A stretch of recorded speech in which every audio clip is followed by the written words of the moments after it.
Jeremy, nice to meet you. I'm Prince Grimes with For the Win USA Today. Nice to meet you, Prince. All right, so just to get started, you're a Chicago area guy, and I know you have that Yeah, in common with Nat Clifton, Sweetwater. I'm yeah. curious. All right, so admittedly, I wasn't as familiar with his story before kind of reading about this movie and heard his name, but wasn't as familiar with the story. I'm curious if that was a similar experience for you or because of your similar Chicago upbringing, did he ever come up for you during your time your upbringing? He never did. I didn't know anything about him. It's insane that we don't know who the Jackie Robinson of the NBA is, and we're about to know, and he deserves his moment. His family was there when we shot this film, gave us their blessing, which is incredible. Yeah, I don't. You'll see the ending of the film, which is inspiring and heartbreaking, about him returning back to Chicago and driving a cab, and it's incredible. And he was a very grateful, beautiful man that we need to know his story. I played Joe Lapchick, who was the coach of the Knicks in 1950, who wanted desperately to affect change and was a part of that journey. And am insanely honored to play him. Everett Osborne absolutely crushes his role. I don't, you could look for forever to try to find a guy who could embody the spirit of this man, both on and off the court.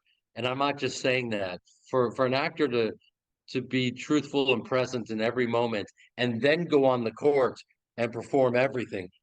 They asked, do you want us to lower the rim? And he said no. So he's dunking on a regulation rim, doing 360s, popping it in from three pointers, which they didn't have an actual three pointer then. So it's kind of magical what he was able to pull off in this film. Yeah, as an experienced actor working with someone who might not have been as experienced as far as I think that was Everett's motion picture debut. Uh, how much did you have to kind of give and take, and kind of working alongside someone like that? Uh, I learned very fast that he has such a beautiful artistic spirit that he's kind of unstoppable, and he has it, and he was working incredibly hard, and he was just growing in front of my eyes. But he's also selfless and put his ego aside, and you could tell that he was there to get better and learn. And if you have those qualities, there's no stopping you. So he pulled this thing off. I mean, I to be honest with you, I didn't know it was his first film until we were doing a Q and A the other night, and he told me, and I was so blown away. I mean, when you see this performance, you think there's no way that this it's his first film. There's no way. But he did pull off the impossible. So, Coach Lapchick, what kind Yeah. of went into your decision to accept or pursue this role? What sold you on this? Uh I was sold as soon as I read this script and I saw that here's a guy, and it's a true story, that did everything in his power to break the color barrier and to affect change.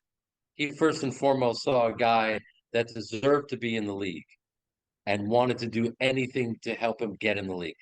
Sweetwater Clifton was playing for the Harlem Globetrotters, and he saw his skill level and just thought, this guy has to be in the league. And all the owners were white, the entire league was white. And so he did everything that he could to navigate, which I don't even know how he pulled it off, in a time where you had anti-Semitism and racism and all of these things, and he was able to pull this off. And we need to know about this because we all need to have each other's backs and help each other. And this is a story that we haven't had I don't think, a sports film that we've all connected with in a long time. And I like to believe this is the one. It's wildly entertaining. It's heartbreaking and it's inspiring and funny. We got guys like Kevin Pollak, one of the great comedians of our time, from the marvelous Mrs. Maisel, as you know him, and many other things. And he plays a Saperstein, the coach of the Globetrotters. And so, yeah, I'm just really honored to be a part of this. Yeah, I did get a chance to check out the event screener, and it's incredible. And you did a great job with Lapchick.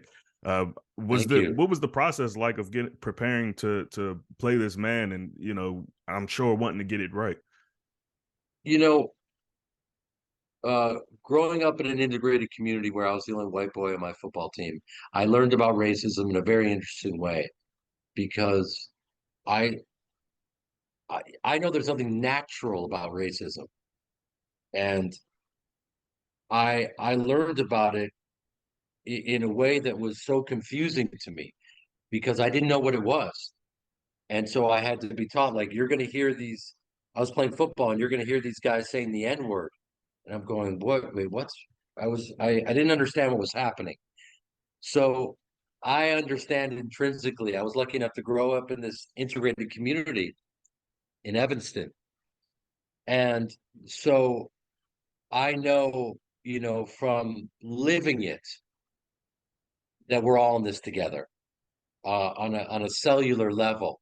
And so um, to play a character that I feel very similar to, and I connected with him immediately. Like, wow, it was a gift. I get to play this guy, a guy that affected change and helped break the color barrier. I was like, it was. I couldn't believe my good fortune, to be honest with you, and the fact that they got me enough to know that I could really play this guy. Yes, I'm too short to play the role. I'm not going to lie to you. Coach Lapchick was a lot taller than me, but Everett Osborne is only 6'3", and Nat Sweetwater Clifton was 6'8". But that's the great thing about movie magic, and we all balance each other to the point where it all looks very authentic. So it's to me, people were always saying, like, how much are you like Ari Gold when I was playing Ari Gold? And I know there was a compliment in there because it's my job to play these characters as authentically as possible. And no matter what your ideology is, if it doesn't match up with that character, in between action and cut, you never judge your characters, you just play them fully. But this character I connected with more than any other character I've ever played. So, and it was just an honor to also work with Everett, and Carrie Elways, Richard Dreyfuss. The whole movie was like it was kind of magical, and I think we are at a time right now where there's a lot of it's strange out there, and the media is peddling a lot of fear, and it's got people in this heightened state. And so we need to see, I think, a film like this, which is escapism, but it also teaches us about our history and a history that we need to learn about. So you mentioned playing football. Can you hoop? Is basketball another sport that you've played? Look, Yeah, I saw you here's the get down in the reality. defensive stance in the movie. It's a pretty good stance. Yeah, exactly. Well, thank you. I mean, I'm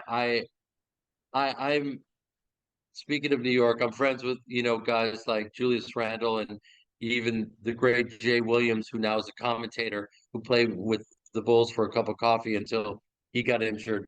So I can work with these guys. Um, Growing up where I grew up and being a white boy with the vertical of Nancy Pelosi, I was not really allowed. You learn very early on, like, okay, I can navigate this space or I can't. And I played football, but there were no 5'9" Jewish linebackers in the NFL. So I learned very early on that I had no future as a pro player.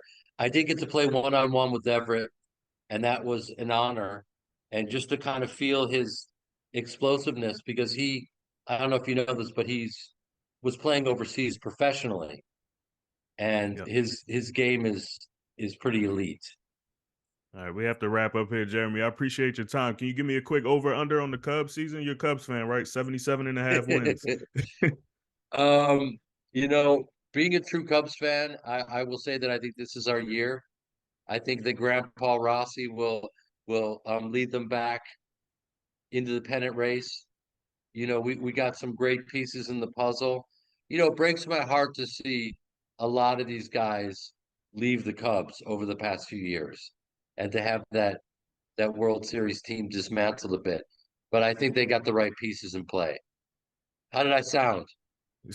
I mean, that's optimistic. We'll see. Yeah, the optimistic Cubs I, fan. I'm a Nationals That's it, fan, so man. I know what it's like to have your team dismantled like that. Jeremy, Wait, appreciate your time. are you sorry, you say you're a Mets fan? No, Nationals. Oh, okay. Yes, it's Well, ugly good out here in luck. DC. Good luck. Thank you. You too. Have a good one. All right, you too, man. All right. Bye.